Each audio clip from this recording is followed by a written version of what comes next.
దత్త జై కాళి. కుంభరాశి గురించి తెలుసుకుందాం. కుంభరాశి ఇక్కడ గూగే గోసా సి సు సే సో దా అనేటువంటి 9 అక్షరాలతో ఏర్పడేటువంటిది కుంభరాశి.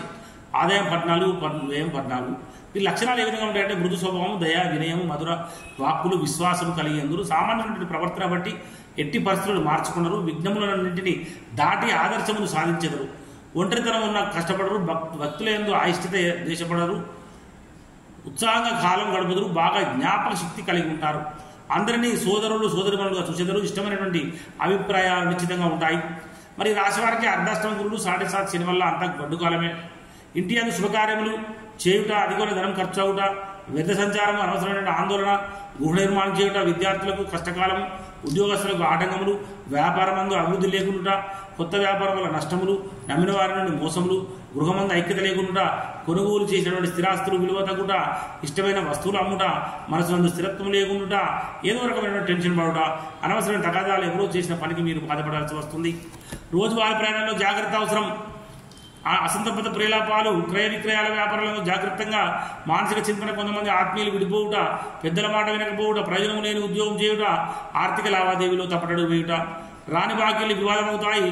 చేయి పనులేందో ఆటంకములు, మీకు సహాయం చేస్తా అన్న వ్యక్తులకు దూరం అవుట, కొన్ని పనులు ఆలస్యంగా నెరవేరుట, చీటి మాటికి అసహనం పొందుట, మీ శ్రమ విధానాలకు ఫలిస్తుంది. స్థితిపతంగా ఉండడానికి ప్రయత్నించండి. కొత్త వ్యక్తులతో జాగ్రత్త. ప్రలోభాలకు లొంగవద్దు. ఇతరుల విషయంలో జోక్యం వద్దు. పిల్లల చదువులపై శ్రద్ధ వహించండి. కుటుంబంలో దాన ధర్మములు, తీర్థయాత్రలు చేయుట, అయిన వారితో సంప్రదింపులు జరుపుతారు. కొన్ని పనులు పరిష్కారం అవుతాయి. ఇతరులకు నమ్మి ఏ పని అప్పగించవద్దు. ఆలోచనలో మార్పు వస్తుంది.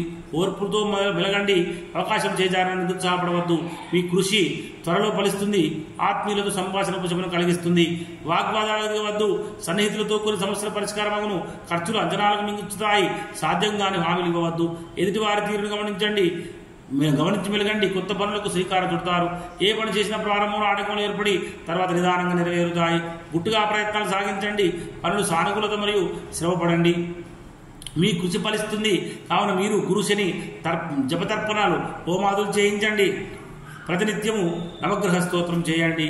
జై గురుదత్త, జై కాళి.